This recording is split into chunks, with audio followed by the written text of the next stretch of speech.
भाई 4 बज गया, 4 बज गया, लेकिन 4 वो नेचुरली नहीं बजा, किसी ने चाबी ऐसी ऐठ दी कि 4 बजे दिखे भाई घड़ी में 4 बज गया। उसको ये पता नहीं कि घड़ी में पीछे से कोई इसका चाबी भी ऐठ रहा है।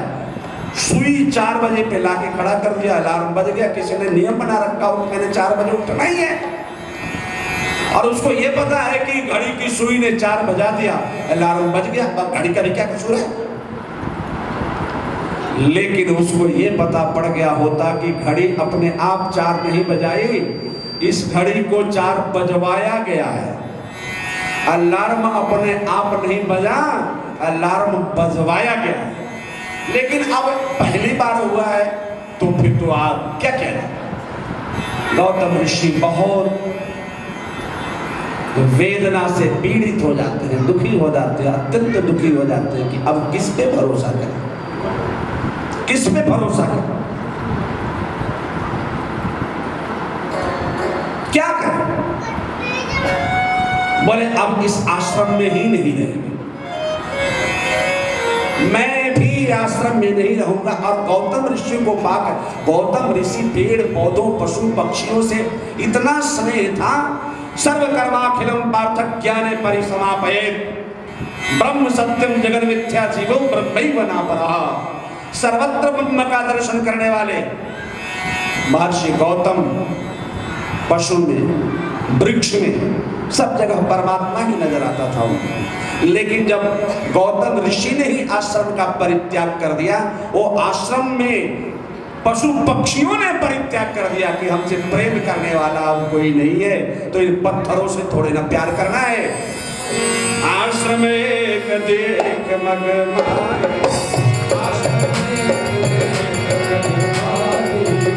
मृग जीव जंतु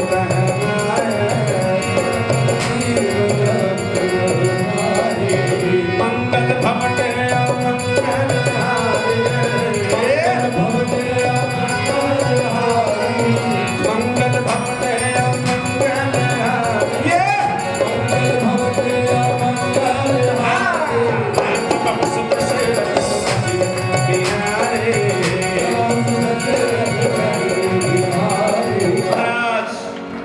सकल कथा मुनि कहा अभिषेक।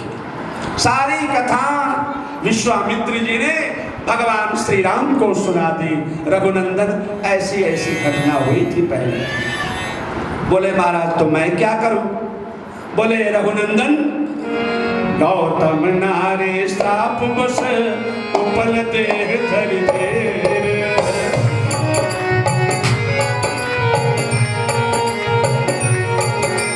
गौतम नारे श्राप बस उपल देह धरि धेर।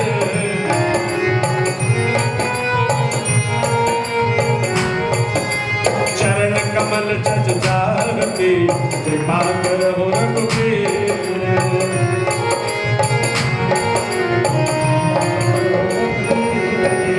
गौतम नारे श्राप बस उपल देह धरि धेर।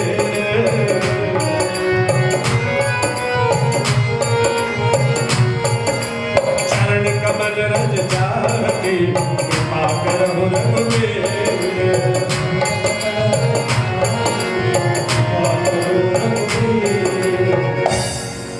हे रघुनंदन, गौतम नारी श्राप बस उपल देह धरि धीर। चरण कमल रज चाहती कृपा करहु रघुबीर। रघुनंदन, जब से गौतम ऋषि अहिल्या से कुपित हो गए, क्रोधित हो गए, ये पत्थर योनि में भी अशांत पड़ी हुई है, इसमें भी इसको शांति नहीं। उपल देह धरि धीर, ये पत्थर बन गई है, गौतम ऋषि के श्राप के वशीभूत है। बोले महाराज मैं क्या करूं। बोले रघुनंदन तुम ही कर सकते हो और कोई नहीं कर सकता। एक तो तुम ही कर सकते हो और तुम ही को करने के लिए गौतम ऋषि कह के गए हैं। न कह के गए होते तब भी तुम ही करते, और चूंकि अब कह दिया है उन्होंने तब भी तुम ही करोगे इसका उद्धार। क्योंकि तुम सबका उद्धार करते हो। रघुनंदन, तुम सबका उद्धार करते हो, इसलिए इसका भी उद्धार कर दो। सिर्फ अहिल्या पत्थर है ऐसा नहीं है, हम सबकी मति बुद्धि पत्थर हो चुकी है। अब यह है कि कोई ऋषि नहीं मिल रहा है श्राप देने के लिए, ये तो ऑटोमेटिक पत्थर है। हम सबकी मति बुद्धि पत्थर श्रापित है, और ये भगवान की कृपा से ही इसका उद्धार होगा। इसे ऋषित्व नहीं आता, इसलिए आध्यात्मिक बातें नहीं आती, क्योंकि वो पत्थर हो चुके। गौतम नारी श्राप बस उपल देह धरि चरण कमल रज चांति कृपा करहु रघुवीर।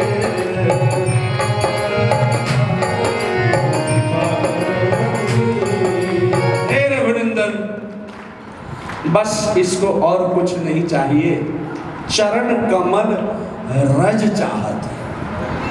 तुम अपना चरणों में जो ये जो धूल है ना, धूल, ये तो कमाल की बात है। ये जब से पत्थर बनी है, जब से जाने कितने धूल उड़ उड़ करके इस पे पड़े। कृपा करो रघुवीर।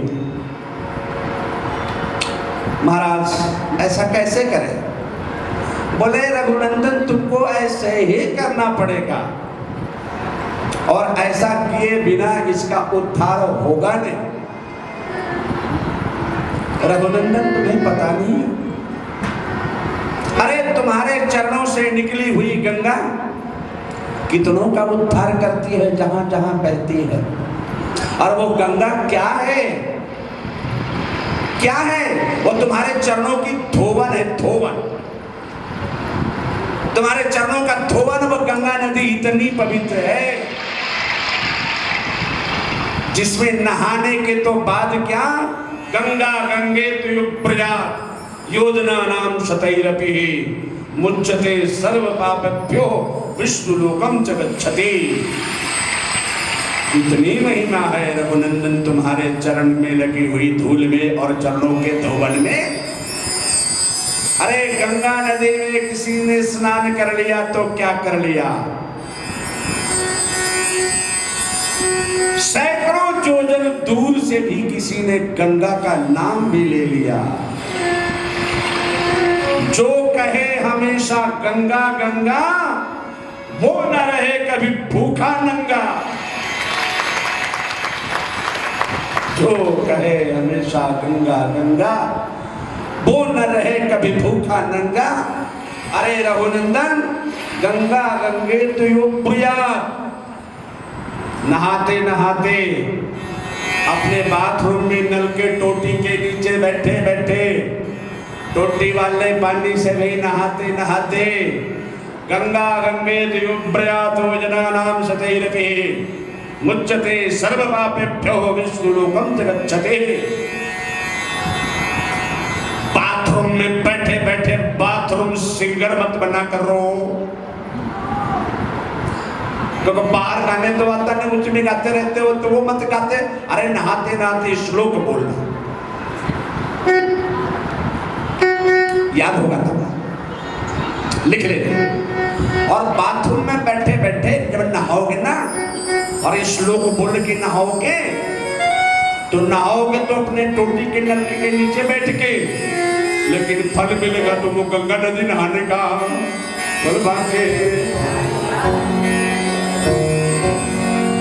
गंगा गंगे तुयुप्रजा योजना नाम शतैरपि मुच्यते सर्व पापेभ्यो विष्णु लोकम च गच्छति। क्या होगा? बोले बहुत कुछ होगा। जिसलिए स्नान किया जाता है, क्यों नहाया जाता है भाई? नहाते क्यों है? नहाते क्यों हैं? नहाते क्यों हैं? क्यों नहाते हैं? अरे सर्दी के दिन में तो ड्राई क्लीनिंग से ही काम चल जाता है लोगों का। थोड़ा सा इधर मारा, थोड़ा सा उधर मारा, हो गया नहाना। अरे जरा जरा जरा ठीक से नहाया करो यार, ठीक से नहाया करो। अरे भाई बड़ा गुड़ गोबर हो रखा, पर लोग नहाते ही नहीं ठीक से। अरे भाई बढ़िया से नहाया, अब थोड़ा टाइम लगाया करो। अब नहीं घंटा उसी में बैठे रहो, ये भी टाइम लगाने का कोई मतलब नहीं है। और नहाते नहाते ये श्लोक बोला करो। शंकर जी के मंदिर में श्लोक लिख के लगा देना। गंगा गंगेति योजनानां शतैरपि मुच्यते सर्वपापेभ्यो विष्णुलोकं च गच्छति। मैंने पूछा नहाते क्यों है? अरे भाई बोलो ना, नहाते क्यों है? गंदगी दूर करने के लिए, बोलो ना।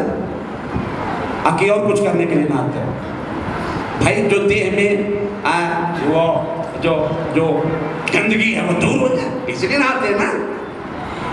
और जरा सुंदर दिखे, इसलिए नहाते हो ना। गंदगी दूर हो जाए, जरा सुंदर दिखे, तो तकरीबन नहाने का यही मकसद होता है। और क्या होता है? तो गंदगी कई प्रकार की होती है। एक तो गंदगी होती है जो तुम्हारे साबुन से दूर हो जाती है, और एक गंदगी होती है जो साबुन से भी दूर नहीं होती।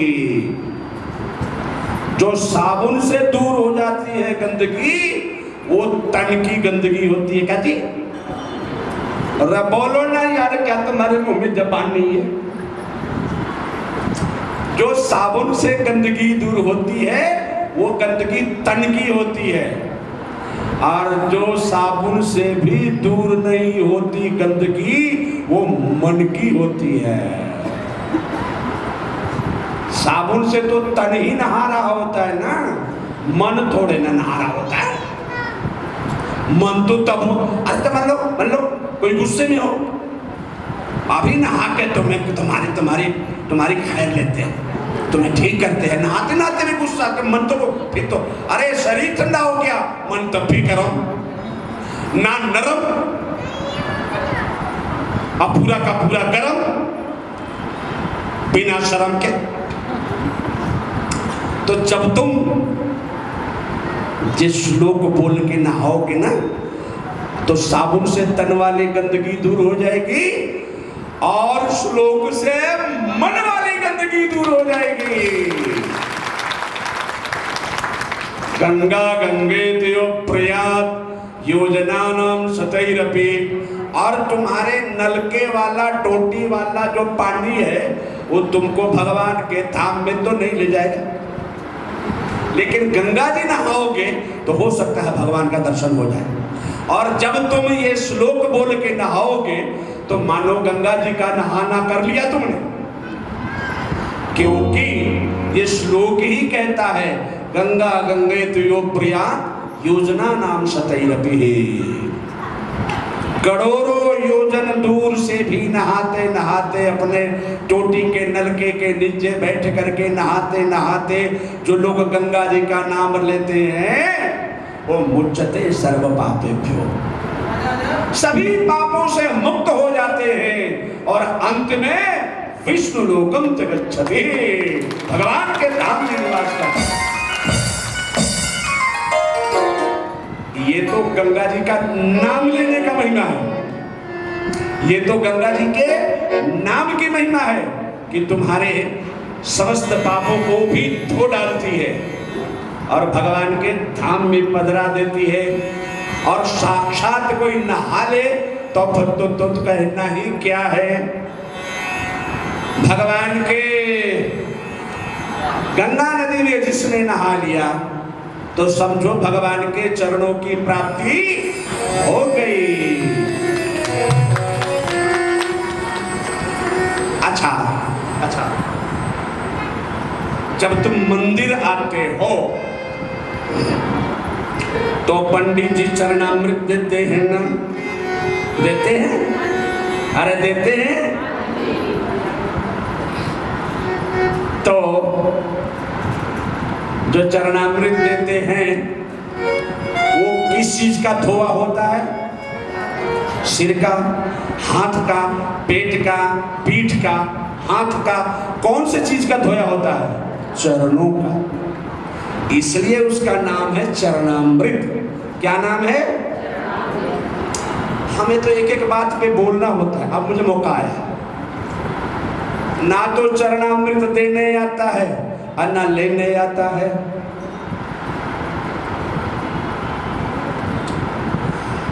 जल्दी जल्दी तो पंडित जी, जल्दी ठोको ठोको, जल्दी जल्दी जल्दी जल्दी, पंडित जी भी जल्दी जल्दी, तुम भी भागो जल्दी जल्दी। पंडित को भी तुमने एकदम वो बना देते हो, रेल बना देते हो। अरे चरणामृत जरा शांति से लिया करो। और चरणामृत लिया कैसे जाता है ये सीख लो। थके सारे जीवन है, कुछ आता जाता है नहीं। जब चरणामृत लो तो बाएं हाथ पे एक वस्त्र रखो, जो तुम्हारे पास वस्त्र हो, रुमाल हो, जो भी हो, जो भी हो। और ये हाथ ऐसे करो, ये अंगुली हटा दो। जब हवन करते हैं तब भी अंगुली हट जाती है, जप करते हैं तब भी अंगुली हट जाती है, चरणामृत लेते हैं तब भी हट जाती है। अब किसी से पूछो ना यार ये अंगुली हटाने की, ऐसे हवन करना है, अरे क्यों करना है? ये क्यों अंगुली हटाते हैं? इससे कुल्ला करते हैं। क्या करते हैं? इसी से करते हो ना कि इससे करते हो? या इससे करते हो? इससे करते हो? किससे करते हो? इससे करते हो। कुल्ला इससे करते हो, सफाई इससे करते हो। और किसी को मारना हो, ऐ तुम्हें देख लेंगे, यही अंगुली उठती है ना? यही अंगुली उठती है। या ऐसे बोलते हैं, ऐ तुम्हें देख लेंगे, ऐसे बोलते हो? ऐसे बोलते हो? ये तुम्हें देख लेंगे, ये तुम्हें देख लेंगे। जब मारना हो तो यही अंगुली उठती है, और गुल्ला करना हो तो यही अंगुली उठती है। मारना मतलब कठोरता की प्रतीक, मारना मतलब कठोरता की प्रतीक, और दांतों को धोना मतलब अपवित्रता की प्रतीक। कठोरता और अपवित्रता की प्रतीक है ये अंगुली, इसलिए इसको धर्म से, भजन से हटा दिया गया है। भाई भजन करने में ना कठोरता चाहिए ना अपवित्रता चाहिए। इसलिए जब हवन करते हैं तो ये अलग, स्वाहा, ठीक है, ये अलग। भजन भी करते हैं तो ये उंगली अलग निकली होती है, ऐसे जपते हैं, ऐसे जपते हैं, ठीक है ना, ये अलग होता है। और जब चरणामृत लेते हैं तब भी अलग होगी, ऐसे। इसमें होगा कपड़ा, वस्त्र, रुमाल, चुन्नी, चांदी, टोपी, जो भी हो, और हाथ होगा ऐसे। और पंडित जी मंत्र बोल रहे होंगे, अकाल मृत्यु हरणम सर्वव्याधि विनाशनम विष्णो पादोदकम पित्वा पुनर्जन्मम न विद्यते। ये मंत्र पढ़ ले तब 3 बार, और जब वो आ जाए तो यहाँ लाना, ऐसे पी करके सीधे माथे पे ले जाना। इसमें वस्त्र क्यों रखा जाता है कि अगर भूल से चरणामृत 1-2 बूंद गिरे तो पैरों में न जाए, इसी पे रहे। क्योंकि तुम्हारे हाथों में भी 50 तो छिद्र हो रखे, यहां तक ले जाते आधा ही रह जाएगा। एक तो हाथ हिल रहा है, तो हिलते हुए हाथ चरणामृत में भी कैसे जाएगा? वो तो नीचे ही सारा गिर जाएगा।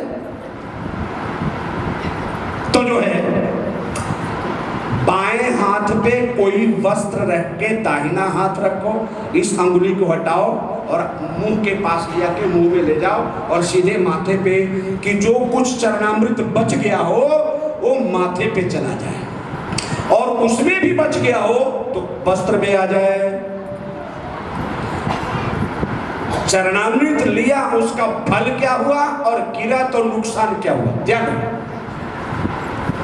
अकाल मृत्यु हरणम, अगर चरणामृत लिया तो तुम्हारी अकाल मृत्यु, एक्सीडेंटल डेथ होने वाली है, कहीं टकरा करके वो टल जाएगी।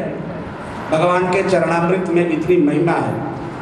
अगर चरणामृत ठीक से बना हुआ हो, विधि पूर्वक, देने वाला भी उसी भावना में हो तो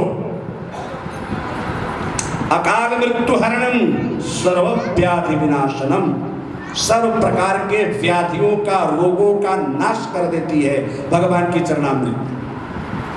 विष्णु पादोदकम पित्वा, भगवान की चरणामृत पीने के बाद पुनर्जन्मम न विद्यते, फिर दोबारा जन्म नहीं होता।